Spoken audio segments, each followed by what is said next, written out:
Manchester United tampil gigih saat menjamu Chelsea. Manajer interim MU, Ruud van Nistelrooy, memuji reaksi skuadnya di tengah momen yang penuh lika-liku.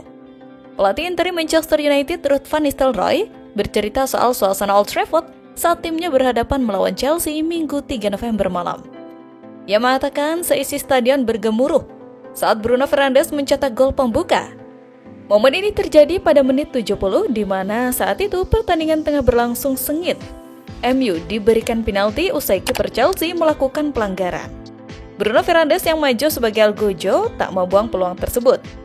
Ia menjadi satu-satunya pemain yang mencetak gol dan pahlawan untuk klubnya usai menahan imbang Chelsea. Itu adalah momen yang luar biasa saat Anda mendengar Old Trafford meledak. Bruno melakukannya dengan baik dan kemudian emosinya keluar, kata Van Nistelrooy usai pertandingan dikutip dari laman resmi klub. Namun Chelsea kemudian menyamakan kedudukan via Moises Caicedo. Peluang yang kami ciptakan secara keseluruhan, kami bisa saja mencetak 1 gol lagi untuk menang. Sayangnya kami tak bisa meraihnya. Saya agak kecewa kami tidak menang. Ini jadi roller coaster emosi. Hampir sepekan ini penuh dengan begitu banyak hal terjadi. Tugas saya adalah menstabilkan kapal ini. Para pemain bereaksi dengan baik. Ini modal untuk dibangun 2 laga ke depan, cetusnya. Dalam laganya kali ini ada lagi momen menarik yang sangat sayang sekali dilakukan oleh pemain MU. Adalah ketika MU memainkan duet Casemiro dan Manuel Ugarte sebagai poros ganda untuk membatasi pengaruh Palmer. Namun hal itu kurang. Bagaimana tidak, 2 pemain MU ini sangat mudah sekali dilalui 1 pemain Chelsea.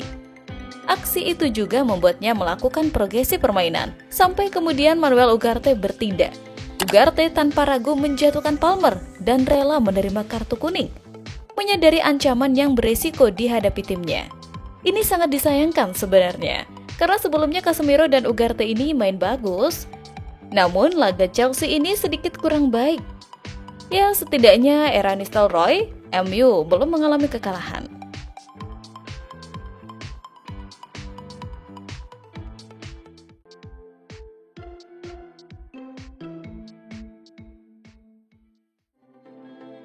Ruud van Nistelrooy mengutuk habis banyaknya peluang yang dibuang Alessandro Garnacho ketika Manchester United menahan imbang Chelsea 1-1 di laga Liga Premier Inggris pertamanya sebagai caretaker.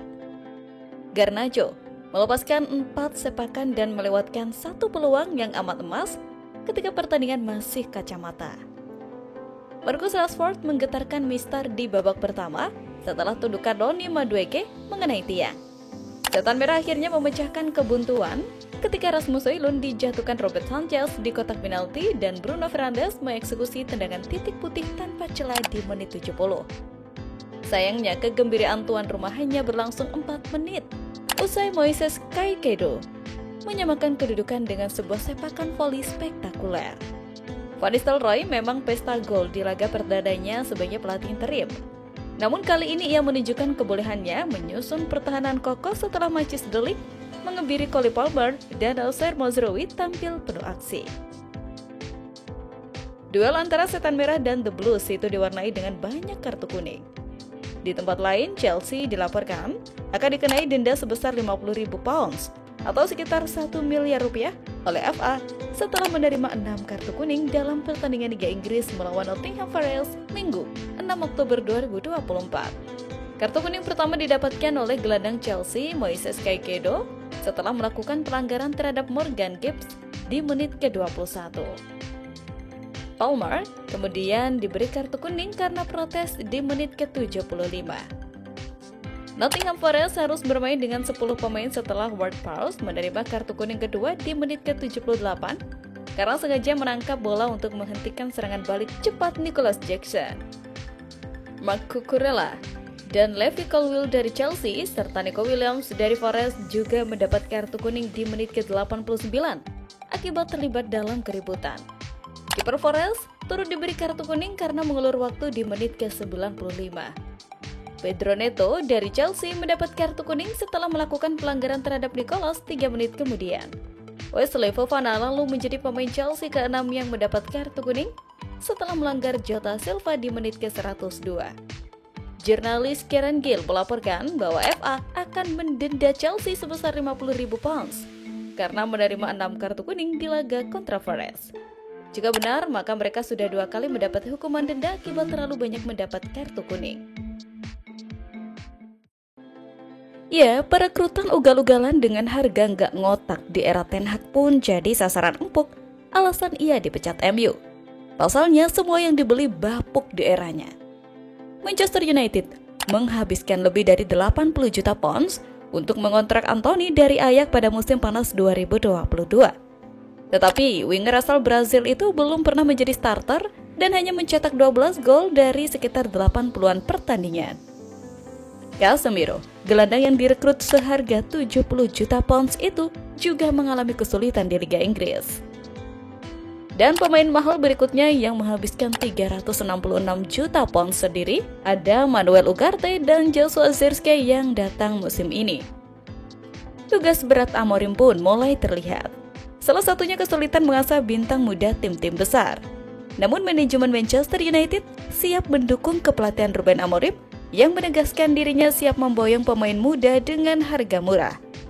Sebut saja Giovanni Kenda yang punya nilai pasar berkisar 15 juta euro. Ini bahkan bisa lebih murah lagi, pasalnya Amorim bisa jadi orang dalam Sporting. Klub-klub besar dari tanah Inggris seringkali mendatangkan pemain semenanjung Liberia yang masih mentah. Sebut saja Chelsea yang baru-baru ini mendatangkan Renato Vega yang berposisi serba bisa ini. Didatangkan dengan hanya mahar sekitar 14 juta euro. Kemudian ada Wolves yang membajak Rodrigo Gomez dari Braga senilai 15 juta euro. Dan mereka semua pun mampu dipoles dengan sempurna hingga sekarang. Apalagi Ruben Amorim punya riwayat yang sama, bisa memoles pemain muda murah menjadi lebih sempurna. Nama Victor Gyökeres menjadi salah satu pemain yang berhasil diterbitkan.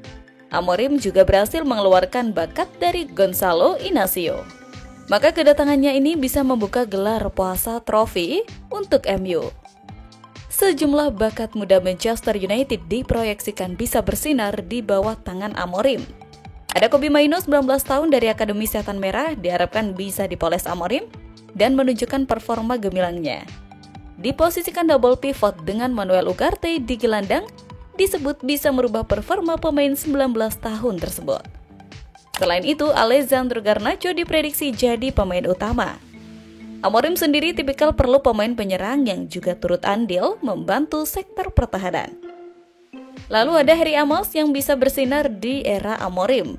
Ia sendiri dikenal mengandalkan skema permainan 3-4-3, di mana ini membutuhkan bek sayap kiri yang kuat menyerang. Harry Amos bisa menjadi opsi yang kuat di posisi tersebut. Pasalnya, 2 pemain yaitu Luke Shaw dan Malaysia masih mengalami cedera. Selain itu juga ada nama Toby Collier yang baru-baru ini diorbitkan ke tim utama. Dia bisa jadi opsi mengisi posisi gelandang maupun bek tengah. Jadi bagaimana kalau menurut kalian?